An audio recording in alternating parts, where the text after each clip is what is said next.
esto en tu biblioteca? ¿Qué es? A ver. Pues mira, esto es un calendario astronómico hecho en Sumatra. Esta parte central es una guía astronómico agrícola donde señalan cuándo hay que empezar a sembrar. Y estos son como breves textos, igual acá atrás, mira, que tienen, digamos, algo de mágico.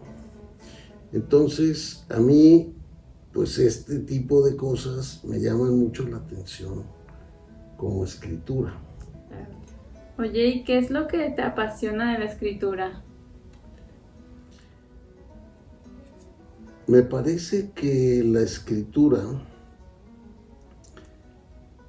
es uno de los grandes inventos de la humanidad. El hecho de que tú puedas poner en signos, en un código, el que sea, todos los alfabetos, todas las escrituras son códigos. Un grupo humano se pone de acuerdo en que una cosa así, con un palito en medio, es el sonido A, y para todos es A. Lo que es importante es que tú, a base de esos signos, tú puedes escribir tus ideas, tus pensamientos, y al hacerlo, eso que tú escribiste está trascendiendo en ese momento el espacio y el tiempo. ¿Qué quiero decir con eso? Que yo ahorita puedo leer lo que escribió Cervantes en el año de 1605 y Cervantes está muerto, y a lo mejor lo escribió en España y yo estoy en México, y en México yo puedo leer los pensamientos de él. Pero igual puedo leer pues de Lao Tse o de Confucio o de Platón, los diálogos o lo que sea. Entonces, la escritura realmente a mí me parece algo increíble. Que cada civilización o cada pueblo tenga unos signos, un código, y que estén de acuerdo en que ese código, con ese código se puede expresar la sabiduría del mismo pueblo. Oye, papá, ¿y sabes cómo empezó la escritura? O sea, ¿quién empezó a escribir? ¿Para qué escribían? ¿Con qué propósito? Lo que se sabe y lo que yo he podido ir viendo a través de los años es que, por ejemplo, ese material que tú traes en la mano, que es hueso, el hueso era como una cosa maleable, un poco maleable, o sea, fácil de tallar, con un punzón de metal o con un punzón de piedra. Y cuando de pronto se juntaba mucha gente, o sea, había un mercado, por decirte algo, hace 10,000 años, y pues llegaba alguien a intercambiar parte de su cosecha, los granos, o quería vender un buey o una cabra o lo que fuera. Entonces en un hueso iban poniendo rayitas, y cada rayita podía significar un animal que yo te vendí, ¿no? Y al final poníamos los cuernos de un toro, y entonces eran 3 toros, ¿no? Y se quedaba permanente, porque eso era muy difícil de borrar, ¿no? Las cuentas es lo primero que se tiene noticia. Yo he visto huesos en el museo en París, el Museo de la Prehistoria, que tienen 25,000 años. Y hace 25,000 años ya empezaban a poner rayitas y puntitos como para significar números, ¿no? el hombre también empezó a ver que había una especie de ciclos, como los ciclos agrícolas que tienes ahí en la mano, y empezaban a contabilizar los días y hacer una especie de calendario con cierta memoria de qué pasaba en esos días, cuando había luna llena. Entonces cada tantas rayitas aparecía la luna llena, y entonces iban haciendo un calendario y podían contabilizar un poquito. Y eso los hace después decir, pues cada 360 y algo de días se repite el ciclo, y entonces crean un calendario. Eso es la escritura más incipiente, ¿no? Después empieza a conformarse lo que podríamos llamar una civilización. La primera civilización que nosotros conocemos, o la más antigua, nace entre el río Tigris y el río Éufrates, que es un valle muy fértil porque hay mucha agua. Y ahí se llama Mesopotamia, ¿no? Entonces ahí empieza a formarse un grupo humano más complejo. Digamos, ya estamos hablando de que se hace un gran templo central a donde todo el mundo se acerca a pedir algo a la deidad que tú quieras, ¿no? O sea, no hay muchas deidades diferentes. Entonces se empiezan a generar creencias. Hay un mandamás, por llamarlo de alguna manera, que hace las veces de chamán o de sacerdote, en donde él tiene ciertas capacidades para conectarse con el más allá. Entonces, parte de la civilización tiene que ver con que enterraban a sus muertos. Entonces ya no eran nómadas, ya estaban más estables. Y al crecer la ciudad, al hacerse más grande y más grande, vamos a decir de 3,000 almas, entonces hay 3,000 opiniones y hay necesidades múltiples. Y para poder, por ejemplo, hacer un título de propiedad, oye, pues esto que está aquí al lado del castillo es mío, porque yo llegué y me asenté aquí. Entonces, ¿cómo hacer para que eso se reconozca como propiedad? Entonces empezaron a hacer una serie de signos a base como de unas tablillas finas que las enterraban en arcilla fresca, digamos, no cocida, sino con humedad.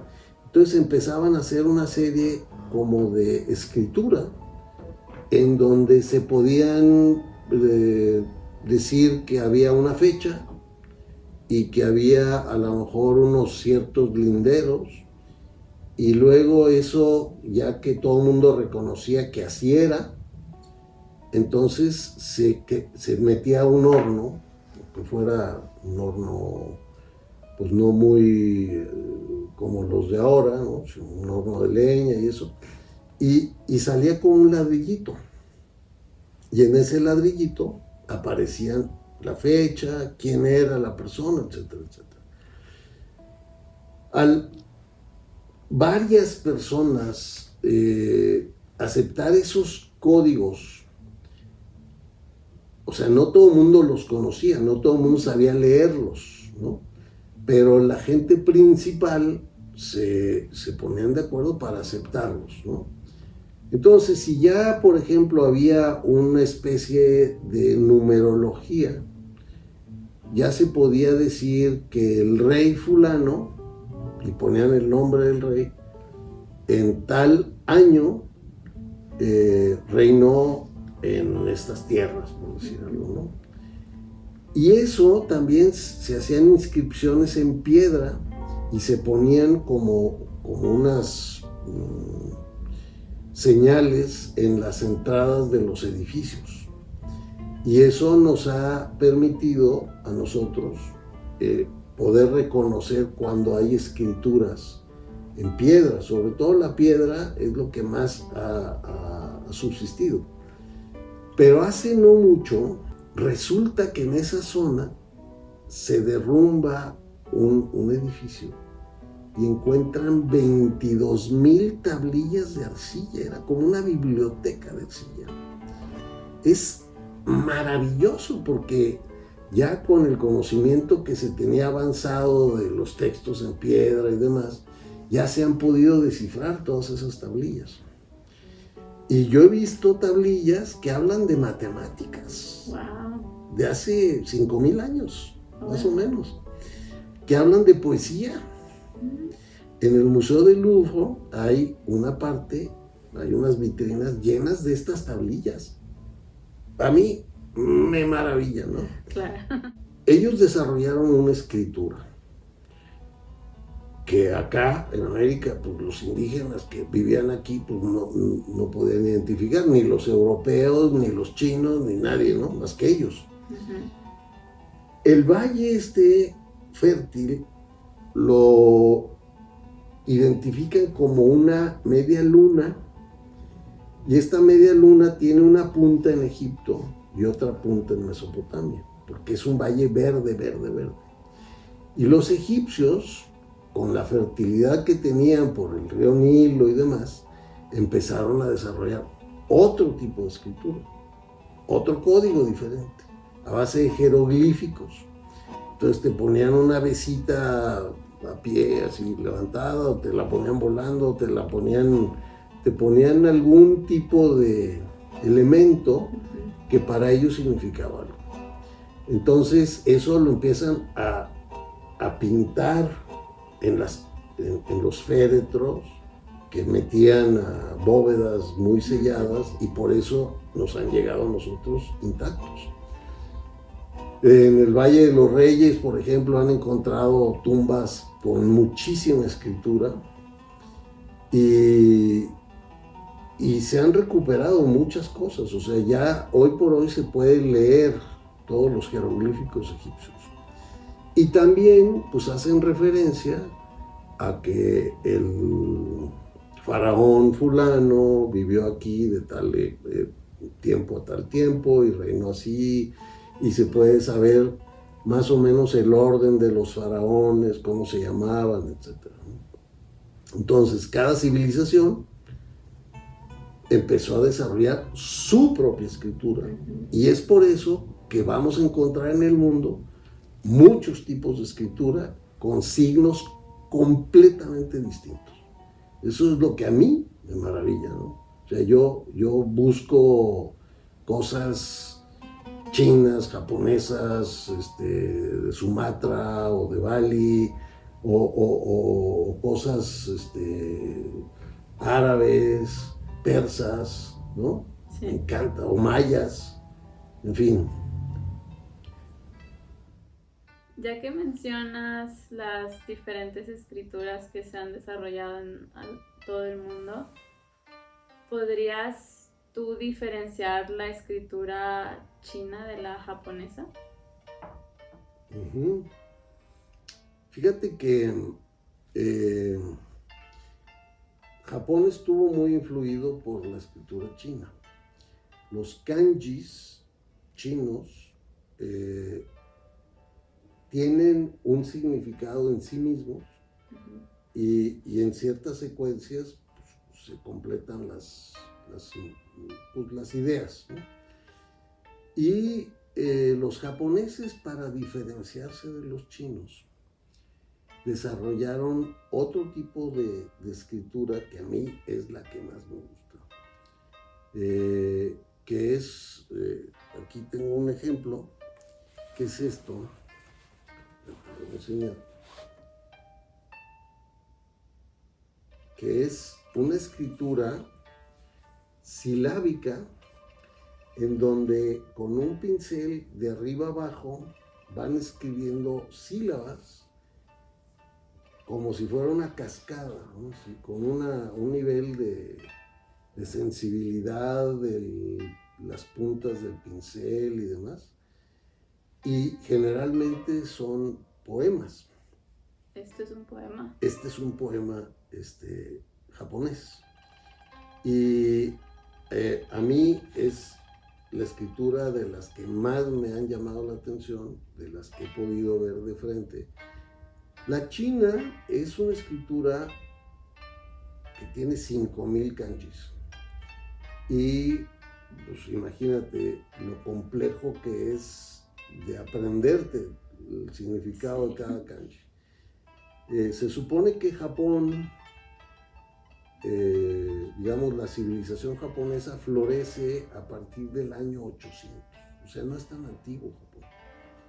Y entonces desarrollan este tipo de escritura que a mí me parece que ellos, en vez de usar sus textos para cosas heroicas, ellos lo usan para mostrar su sensibilidad individual. Eso es lo que me parece la gran diferencia entre la escritura japonesa y la china. Y de la escritura árabe, ¿sabes las diferencias que tienen con el resto de escrituras? ¿Las has estudiado? ¿O tienes algo que me puedas mostrar? Pues sí, fíjate que, digamos, tú sabes de mi pasión por los tipos de escrituras en todo el mundo y por coleccionar manuscritos. Un día me sucedió algo muy interesante en Monterrey, que llegué a una tienda de antigüedades que nunca había entrado y que estaba fuera de todo contexto en un edificio de puras oficinas, ¿no? Y de pronto veo como un librito acostado y arriba piezas de plata y le digo a la chica, oiga, ¿me puede enseñar eso? Yo no tenía idea de qué era, ¿no? Y sí, ¿cómo no? Entonces va, trae una llavecita y lo saca. Y de pronto, cuando lo abro, dije, no puedo creer lo que es esto, ¿no? Entonces, si me das un momentito, déjame pararme para traerlo y te lo voy a enseñar. Pues mira, ve qué maravilla. Wow. Esto es un Corán manuscrito en árabe que está enriquecido con oro y con estas cenefas preciosísimas y con una letra minúscula pero perfecta. Esto seguramente perteneció a una biblioteca porque por ahí trae sellos. Tú sabes que el árabe se lee al revés, empieza atrás. Entonces, mira, aquí están los sellos de las bibliotecas y aquí empieza el Corán. Y empieza con esta frase de Alá.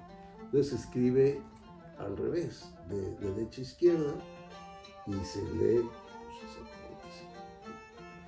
pues, y cuando yo vi esto, no dudé un segundo en comprarlo, o sea, nada, ¿no? Entonces se sorprendieron y me comunicaron con la dueña, que yo la conocía, y me dice, tú eres el único en toda la ciudad que se puede interesar en estas cosas. Y entonces me contó la historia que ellos habían ido a la India a una boda, y que era una boda de 3 días y con desfiles de elefantes y así, una boda pomposísima, ¿no? Y que uno de los familiares de la novia, platicando, se dio cuenta que a ella le gustaban las antigüedades y que vendía antigüedades y le trajo esto. Y le dijo, esto era de mi familia,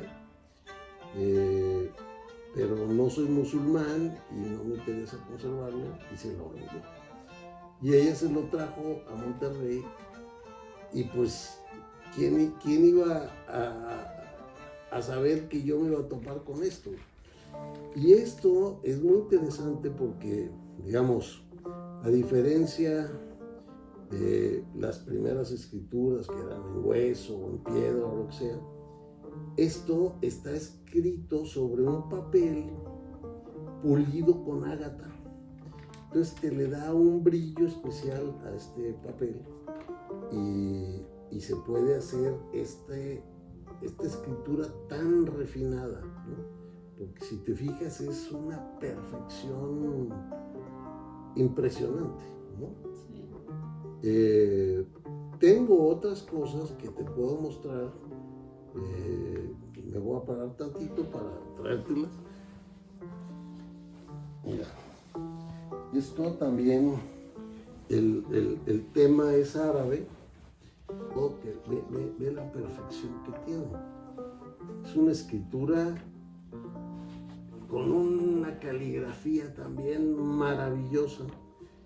Y en uno de los viajes que hice a Turquía, me dediqué a buscar caligrafía. Hasta que encontré como 25 caligrafías como esta, ¿no? Estas están para enmarcarse todas, es una belleza, mira, ¿no? La caligrafía árabe está vinculada a la luna. Ya ves que son como movimientos medio circulares. Uh-huh. Todo eso tiene que ver con los ciclos lunares o las fases de la luna. A mí me puedes volver loco con este tipo de cosas. Tengo mucho más.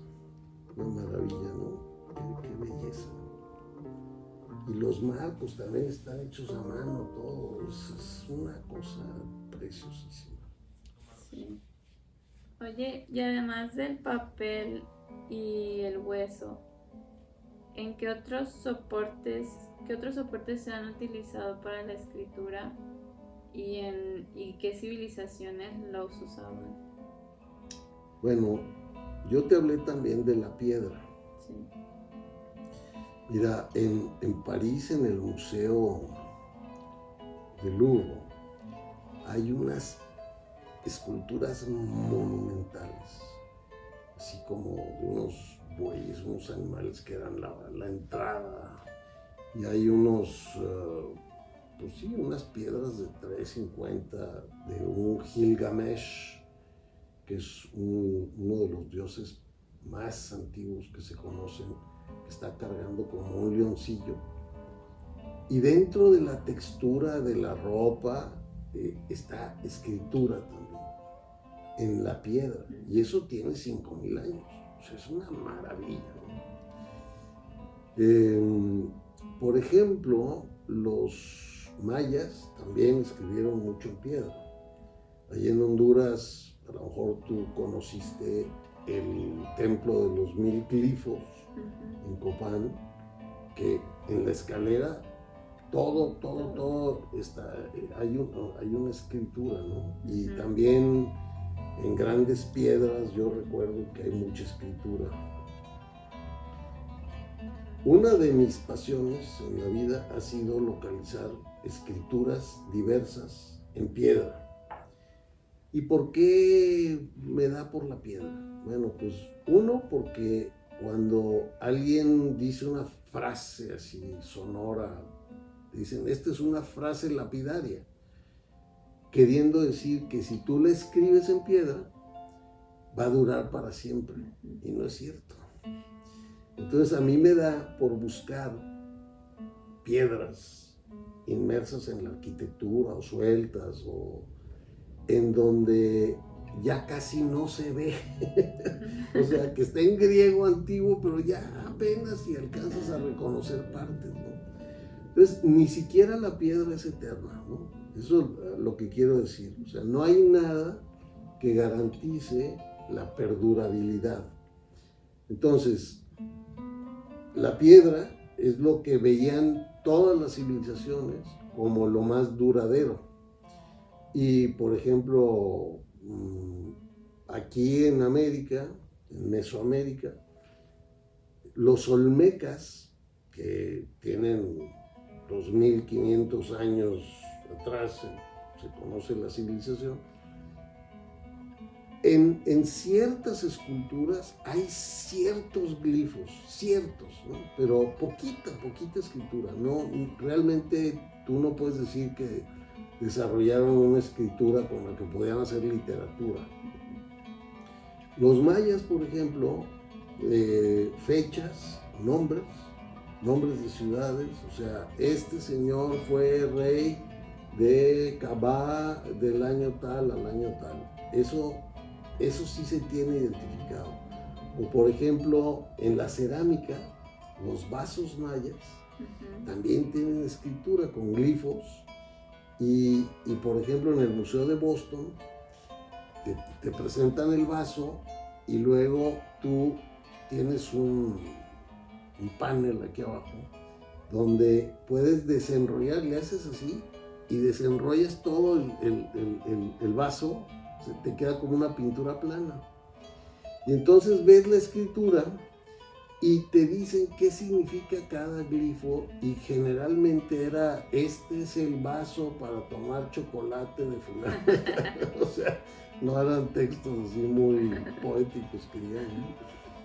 Pero en la cerámica también hay, y digamos es un soporte que lleva existiendo 1200 años, 1300 años, y que se puede leer perfectamente bien.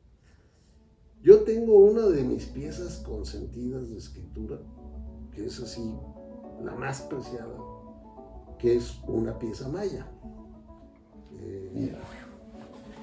Esto es un caracol cortado, ¿no? Es la parte de arriba del caracol, y aquí aparece la serpiente emplumada, que es el símbolo de Quetzalcóatl, y que también Quetzalcóatl es representado como un huracán. Entonces esto es el huracán. Y lo más grandioso de esta pieza es que acá atrás tiene todos los glifos mayas originales, que dices, pues este es un manuscrito también. Y a mí esto me puede volver loco, porque no conozco otra pieza como esta. Te quiero enseñar algo también maravilloso que tengo, que es un tesoro, y te platico la historia. En lo que fue Birmania, en un momento determinado, que es un país budista, cuando un chico decidía irse de sacerdote, de monje budista, los padres no le podían dar riqueza, ni dinero, ni nada. Lo único que le podían dar cuando él ingresaba al monasterio eran las reglas del monasterio. Y yo vi una vez también en París, en el Museo Guimet, un manuscrito que yo lo veía y decía, ¿qué es esto? O sea, es un prodigio. O sea, le tomé fotos por todos lados, me volví loco, o sea, así, realmente me volví loco viendo eso. No lo podía creer, no sabía que existía. Y pasaron los años y un día veo uno en una subasta y dije, lo voy a comprar. O sea, esto tiene que venirse aquí a la colección. Y entonces lo compré. Y te lo quiero enseñar porque es algo sublime. Creo que es la joya de la corona de la colección de manuscritos. Aquí lo tengo y quiero que lo veamos juntos. Mira, las tapas son de madera, ¿sí? Y esta madera tiene unos saques, así, una como moldurita, y se ve que todo esto estuvo pintado abajo en una laca anaranjada que es el color de Buda. Ujú. Y encima lo bañaron en oro y luego con un punzón le iban quitando el oro, iban generando todos estos dibujos. Bueno, son hojas de palma. Wow. Fíjate cómo se puede doblar, ¿no? Ujú. Y están usando ambas partes para... Y luego este texto que ves aquí, que tiene esos brillos maravillosos, Ujú. es laca natural. Y esta escritura se llama Pali. El Pali ya no se habla, nada más se puede leer. Investigando yo qué es esto, vamos a pasar la hoja para acá. Esto son las reglas del monasterio que le dieron a un niño bien. Entonces, todo esto son varias hojas, que son bellísimas, cada una es como una joya. Yo con tener una hojita creo que ya me hubiera puesto feliz. Y entonces una vez que las tienen ahí también las cortan para que todas sean iguales. Esto debe tener unos 300 o 350 años de antigüedad y ve, todavía sigue siendo flexible y todavía, pues como no se manipula mucho, el oro está bastante bien. Esto de la palma no solo es de la vieja Birmania, también, por ejemplo, en Sumatra y en Bali usaban mucho la palma, pero es otra palma diferente. Quiero ver si podemos ver otro tipo de palma. Esto es una escritura balinesa. Es muchísimo más delgadita la palma que en la otra, ¿no? Esto sí lo es.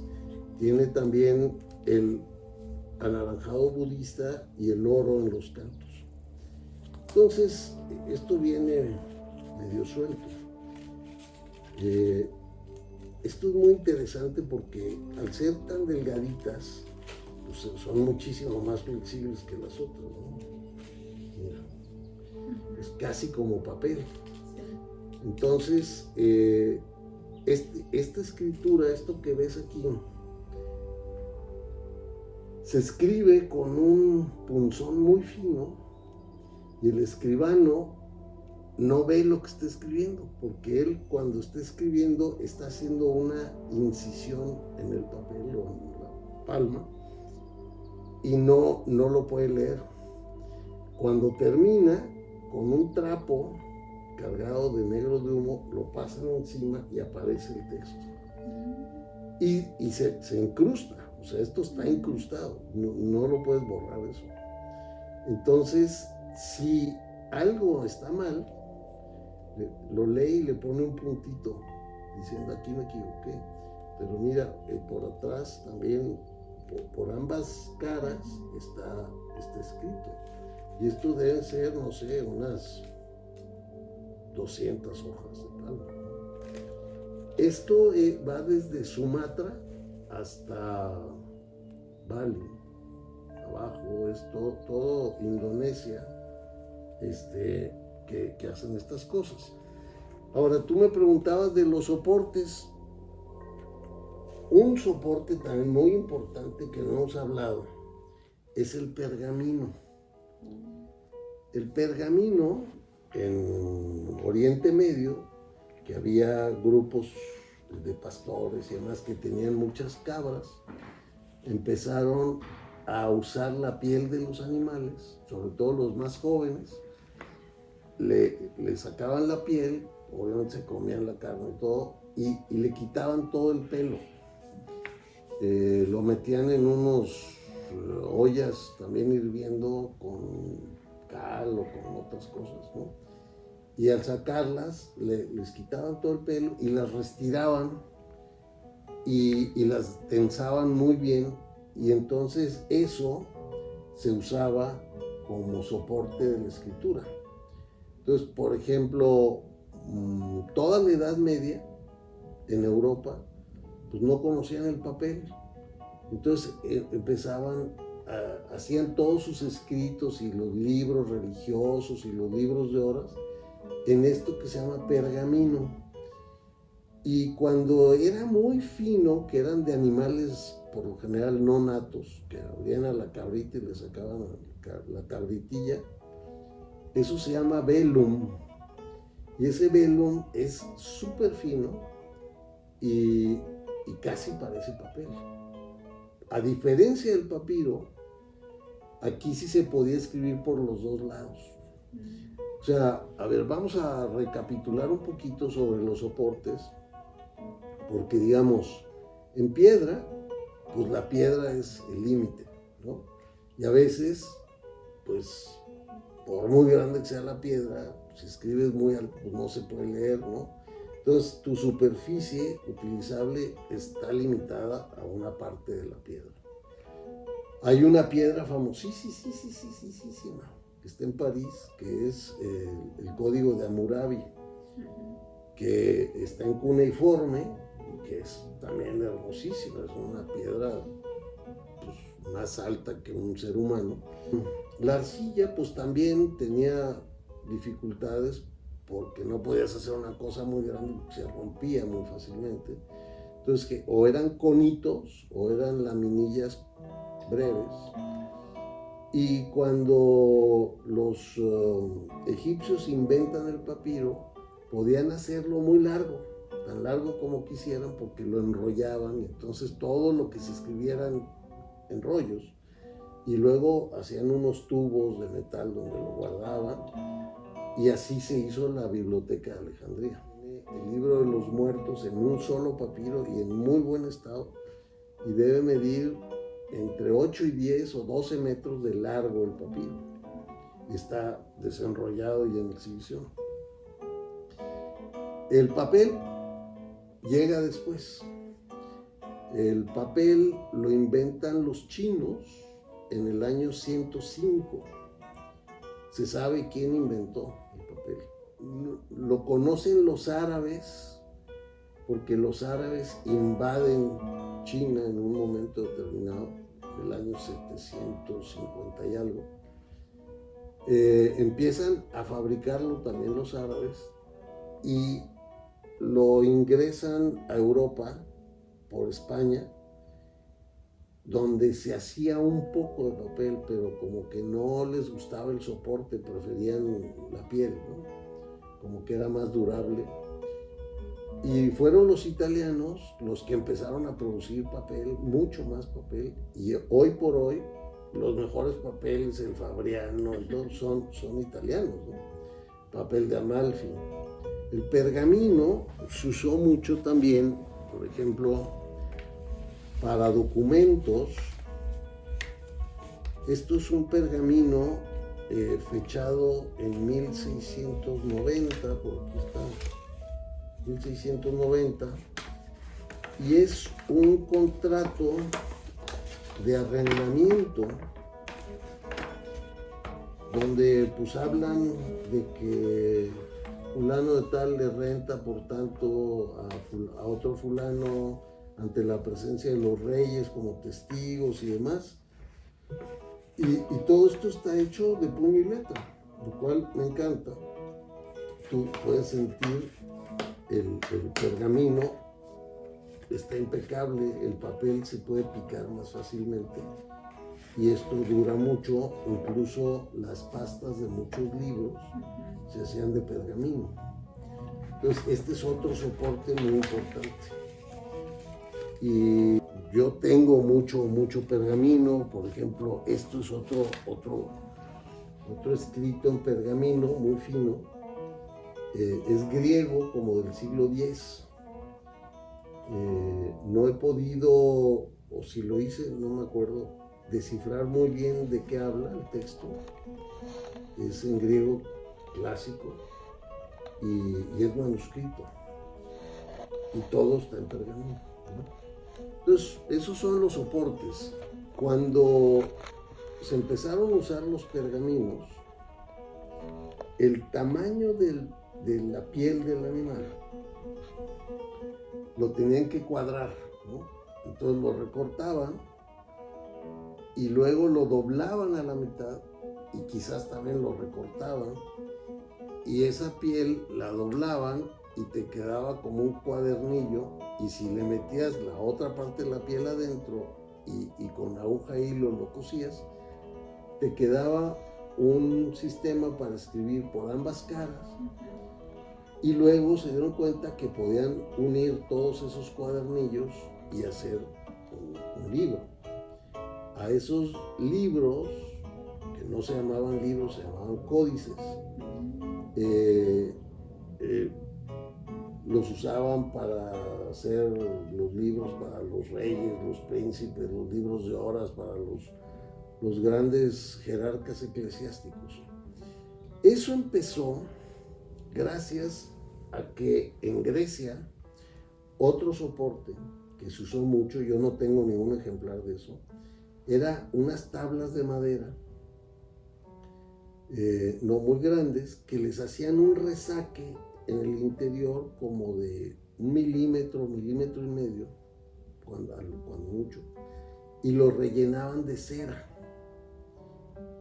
Y entonces, pues escribían sobre la cera, y claro que era muy fácil de borrar, porque le ponías calor y una vela y se te derretía todo.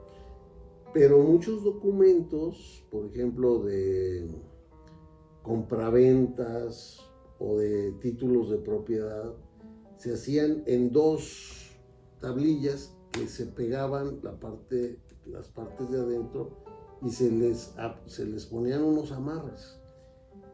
Eso en Grecia se llamaba códex, y de ahí viene que los libros manuscritos en pergamino se llaman códices. Eso también dio pie a que cuando se introduce el papel en Europa, como ya tenían más o menos el sentido de lo que era un libro, el tamaño de los papeles se ajustaban al tamaño de las pieles de los animales. Entonces el tamaño de los libros, que muchos son como estos, son gracias a la piel del animal.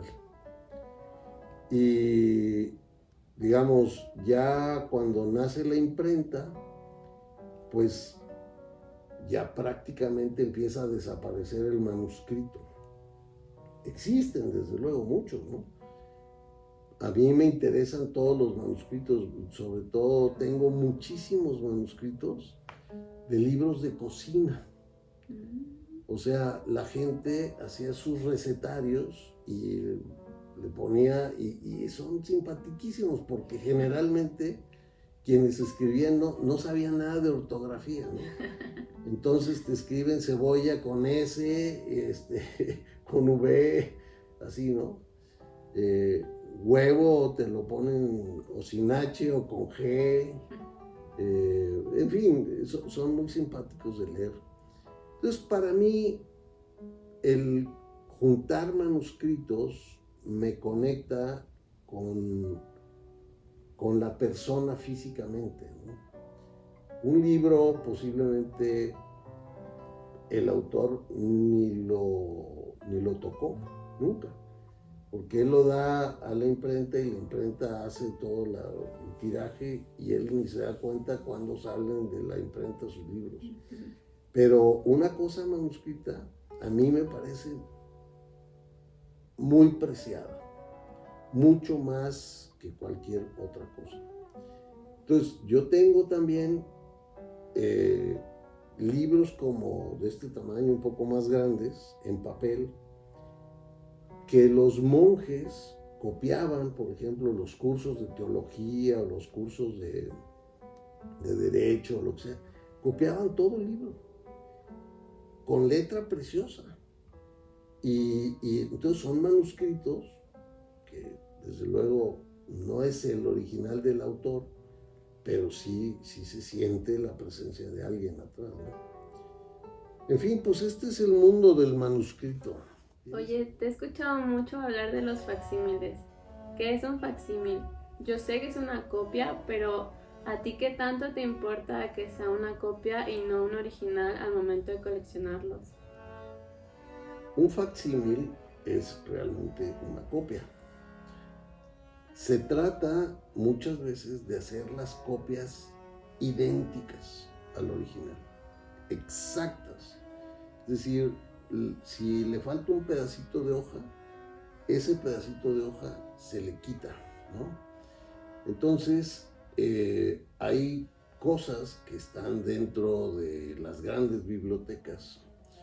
Por decirte algo, las cartas de Cristóbal Colón, que fueron descubiertas en un anticuario en España en 1991, justo antes de los 500 años del descubrimiento, y se hicieron 980 copias idénticas, ¿no?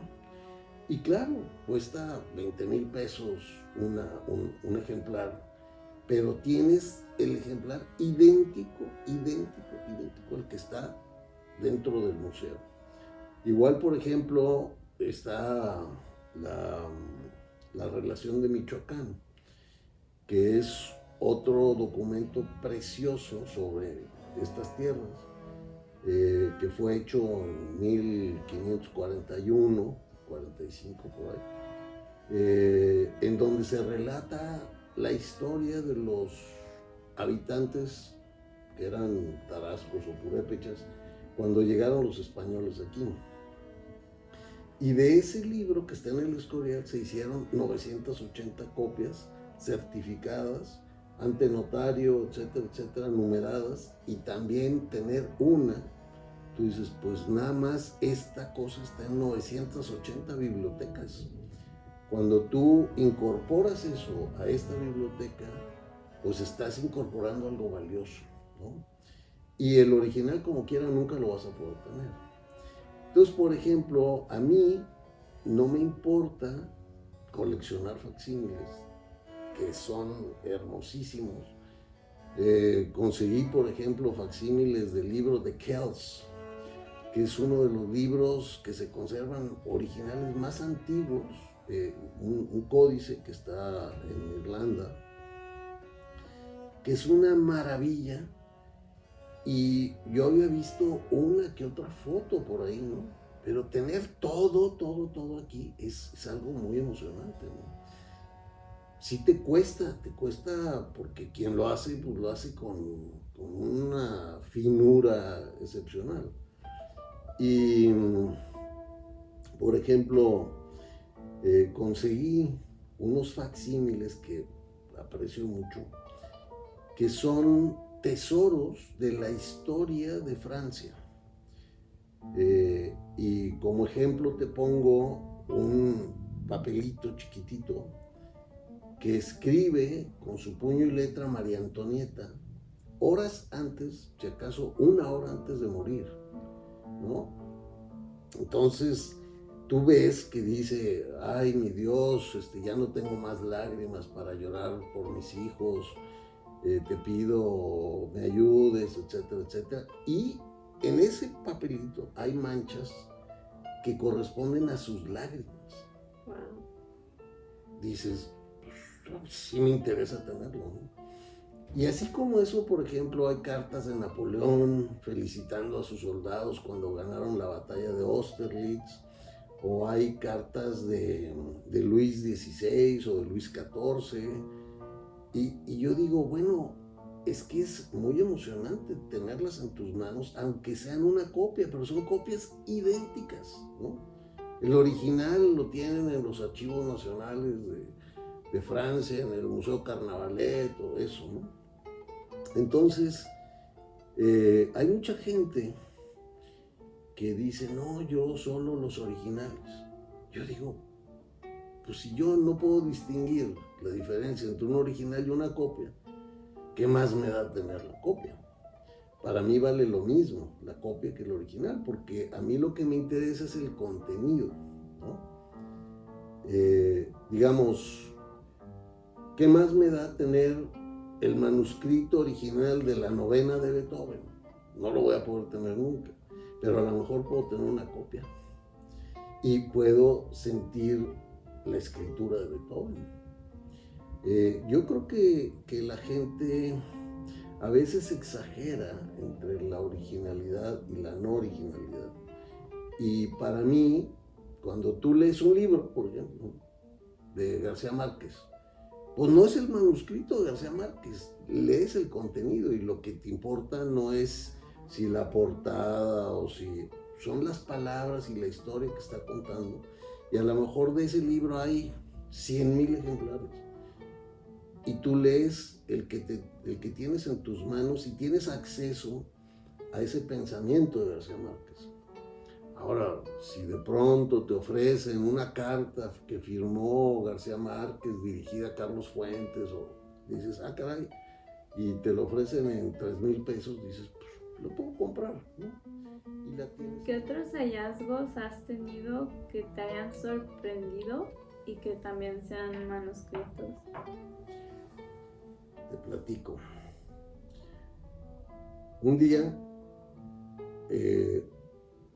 mi padre me dijo que en Morelia había conocido a una viuda cuyo marido había hecho una biblioteca interesante y que le había comprado 3 libros. Y me dijo, a ver qué día vamos, y nunca fuimos. Mi papá murió y pues no sé cómo fue que yo compré esta casa en Morelia, y un día que yo salía me llama alguien, hey, vengo a lo que no sé qué, mira, te quiero presentar a una señora, y me dice, ah, usted es hijo de Alfonso Rubio. Le digo, sí, es que yo a su papá le vendí 3 libros, y le dije, sí, me dijo que quería volver, pero nunca volvimos. Y le quiero preguntar qué pasó con su biblioteca. Vendí esos 3 libros y nunca más volví a tocar nada de la biblioteca, ¿no? Y le digo, ¿qué piensa hacer con ella? Y me dice, pues si quieres se la vendo. Entonces pasé a verla y claro, sacabas un libro y se venían como 10 telarañas, ¿no? Era así como con decoración de Halloween. Y pues vi así en 10 minutos y le dije, sí me interesa, ¿cuánto quiere? Ya nos pusimos de acuerdo y esa misma tarde empezamos a pasar las cosas a esta casa y pues no tuve tiempo de revisar todo, ¿no? Pero un día que me puse a ver cosas, apareció un cuaderno de puras partituras musicales manuscritas de músicos morelianos del siglo XIX. Y eso es una joya, son 40 partituras. Déjame te las muestro porque es algo que a mí me impactó muchísimo, ¿no? Mira, son estas velas. Yo le mandé a ponerla, a empastarlas, ¿no? Pero es algo increíble porque vienen muchas firmadas con tinta de color, ¿no? Uh-huh.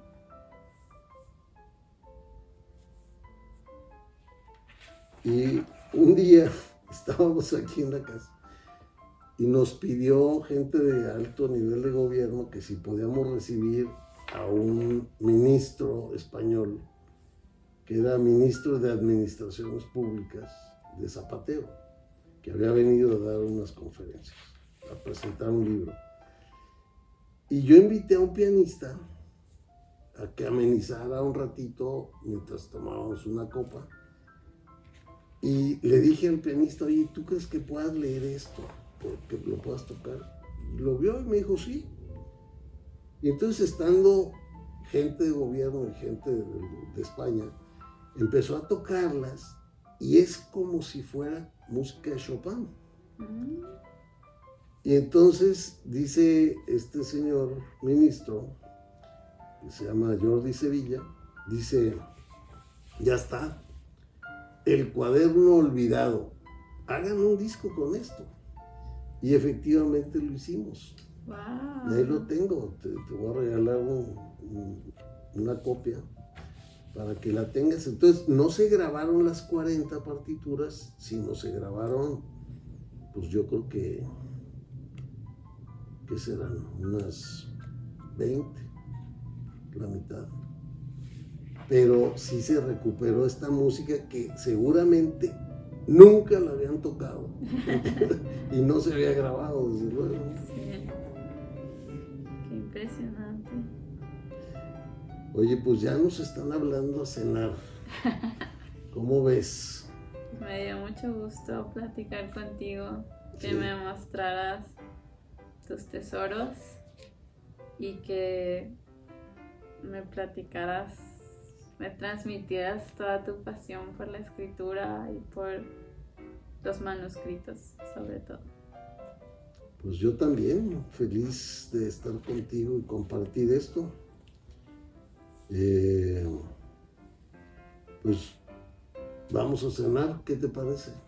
¿Ok? Ándele, vamos.